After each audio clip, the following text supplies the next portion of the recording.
Discomfort is killing you and another man is replacing you because of it. Most men don't even notice the decline because it happens quietly. One skipped session, one delayed decision, one I'll do it tomorrow. And that's how a strong man dissolves. Not through crisis, but through ease. And here's the part that nobody tells you. You're being outpaced right now by another man simply because he's willing to suffer while you're busy seeking comfort. Because comfort feels safe. It even feels earned. But psychologically, it erases hunger, destroys urgency, and slowly rewires your identity into something weaker than you remember.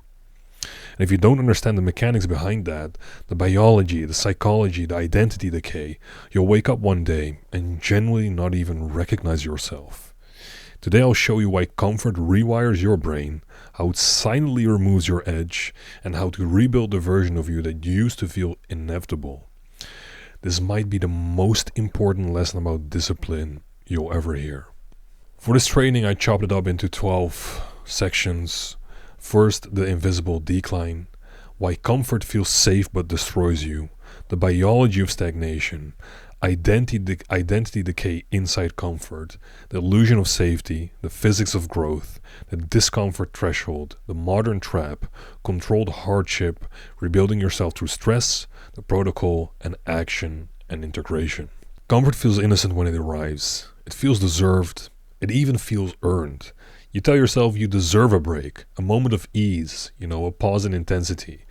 And there's nothing wrong with rest except when rest becomes normal and challenge becomes rare.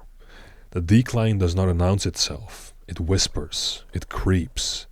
It convinces you that nothing has changed, even as something very important is changing. Your edge, your urgency, your appetite for pressure. You do not lose your strength through failure. You lose it through the absence of tension. You do not lose your discipline through chaos. You lose it through comfort disguised as normal life. A man rarely collapses during hardship. A man collapses after too much softness, too much predictability, and too much ease. Your downfall begins the moment you start choosing convenience over challenge, familiarity over growth, and ease over responsibility. You do not break in crisis, you break in comfort. I would recommend you to read along as we go through this training, because at the end of most of my notes I have minimalist diagrams that you can use to take notes and remind yourself of what we went through in this training. Comfort feels like safety because your nervous system evolved to interpret low simulation environments as survival conditions. If nothing is attacking you, nothing is threatening you, nothing is demanding you, and your biology just assumes that everything is fine, because there isn't a lion coming into your home and threatening to eat you like back in the day when we were cavemen. But the modern world is not the savannah. Your threats are not predators. Your threats are distractions, obligations, temptations, and the slow decay of your standards. Comfort acts like psychological anesthesia. You do not feel the decay. You do not feel the slip in quality. You do not feel the erosion of self-respect. You only feel the consequences when it's way too late. Comfort lowers your hunger. Your hunger lowers your discipline. Your discipline lowers your execution, and your execution lowers your identity. Because you're in a negative feedback loop and stacking negative evidence of who you are, and that becomes your identity. And identity is the root of everything. So comfort is the slowest form of self-sabotage. It kills you slowly and it kills you softly. But growth is biological, not philosophical. Your body adapts to the stress you consistently expose it to and nothing more. Remove stress and you remove adaptation. If you don't train, your muscles shrink. If you don't stimulate your brain by reading or something of the sort, your cognitive processing slows. If you aren't willing to have the tough conversations and reflect on your mistakes and your behavior, your emotional resilience weakens. Your mindset becomes fragile when unchallenged. A man without pressure slowly becomes incapable of handling pressure. This creates a paradox. You avoid stress because you feel weak, but you feel weak because you avoid stress. Comfort reduces neurochemical activation. Your dopamine system becomes dull, your nervous system becomes passive, and your drive becomes shallow. The result is a man who feels tired even though he's doing nothing strenuous, because the body is not built for low tension. It was built for load. You're meant to carry a lot on those shoulders. That's what drives you forward, because your body does not grow in comfort. It deteriorates. Identity is shaped not by major decisions, but by the choices you repeat daily. Small choices, repeated often, become character. Character repeated consistently becomes identity. Identity becomes destiny. Comfort trains you to make the choice that requires the least effort, and it builds a habit of avoidance. And avoidance, once practiced, becomes identity. You start believing that you are someone who avoids discomfort, someone who shies away from pressure, someone who negotiates with himself in moments where he once stood firm. Comfort also rewrites your internal narrative. You stop saying I need to and start saying I don't feel like it. It's not the right time. It doesn't matter. And your mind starts to rationalize these erosions as logic. But the truth is simple. You lower your standards when you stop testing them. Comfort changes who you are without your permission. The problem is that it masquerades as protection. It tells you that you're avoiding stress, avoiding danger, avoiding risk. But the absence of risk is not safety. It is exposure through unpreparedness. You think ease keeps you safe, but ease weakens the skill required to survive unpredictability. The world does not reward comfort. The world rewards capability. It rewards composure under pressure. It rewards men who can act despite discomfort. Comfort offers none of those advantages. The real advantages are found in the discomfort zone. A comfortable man is defenseless. He's slow, easily rattled, reactive rather than strategic, and he collapses under minimal load. A capable man who's living in a discomfort zone and has built himself under tension, he is disciplined, he's stable, he's calm under pressure because pressure is familiar.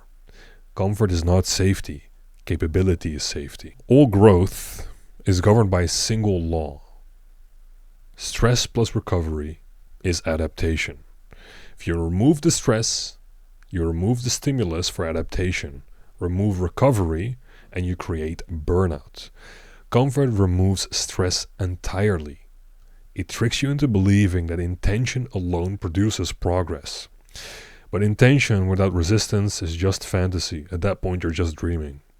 Nothing expands without resistance. Not muscle, not mind, not character, and not your identity. A man who avoids resistance thus avoids evolution. This is why growth feels painful at first, because you're stretching the boundaries of a system that was not trained for tension. And once you adapt to that stress, growth becomes automatic. Hardship is not the obstacle, hardship is the mechanism.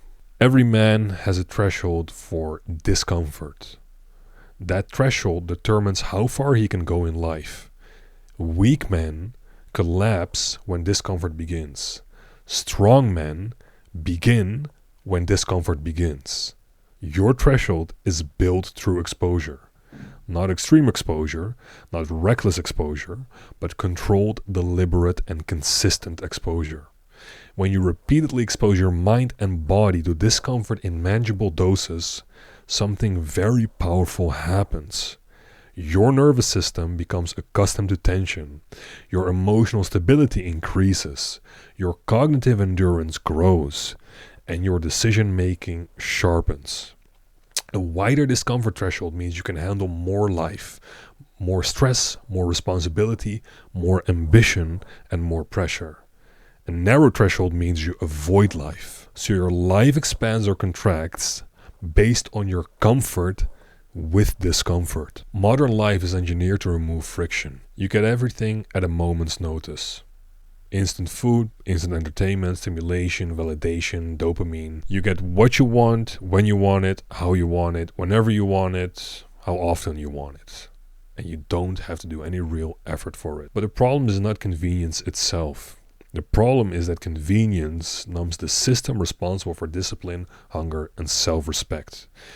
Men today are overstimulated and under-challenged, over-entertained and underdeveloped, over-informed and under-transformed. The modern world has created a generation of men who feel exhausted, not because they are doing too much, but because they're doing too little that matters. Comfort kills your purpose, urgency kills your emotional depth and your masculine drive. It is the poison that feels like pleasure. Hardship, though, doesn't need to be extreme. You don't need to suffer for the sake of suffering. You need controlled hardship that strengthens the system without overwhelming it. Expose yourself to consistent challenge across 4 domains: physical, cognitive, emotional, and spiritual. Physically, you can do training, conditioning, high effort movement, because the body must feel load. For me, it's the gym. For you, can be any sport. Cognitively, do deep work. Focus on a subject for a prolonged period of time. Read a book. Acquire a skill.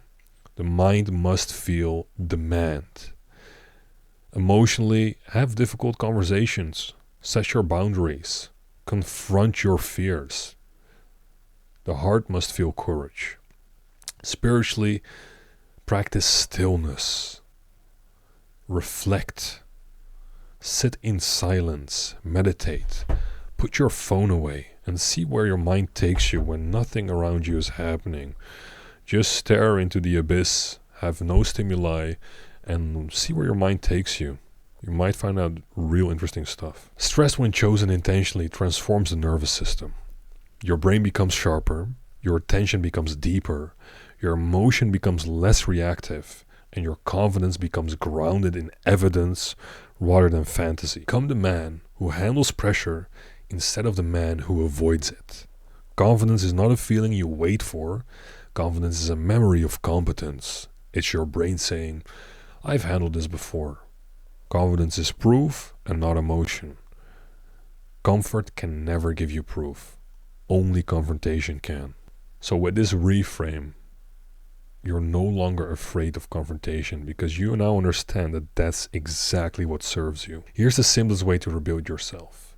First, identify your comfort pockets. Where do you default to ease without even thinking about it? So reflect on yourself. Sit in silence. Find this out.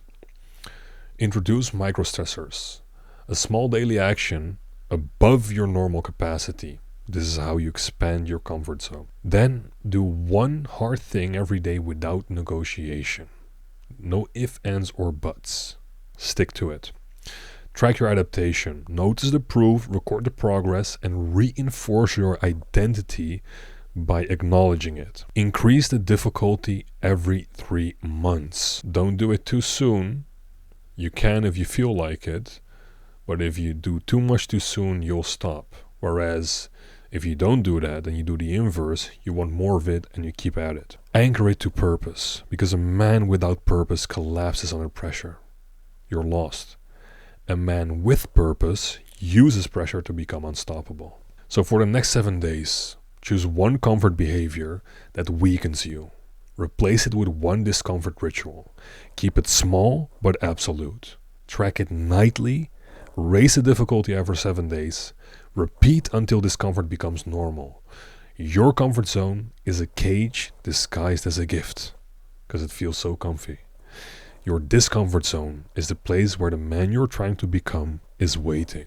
A man grows the moment he stops defending his comfort. Let me know in the comments what behaviors you default to without even thinking about it.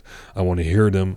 Announce them publicly. That way you will work on it. If you want me in your corner to break out of the comfort zone, you can book a free strategy call with me in the link below. Like this video. Subscribe. I'll see you in the next one.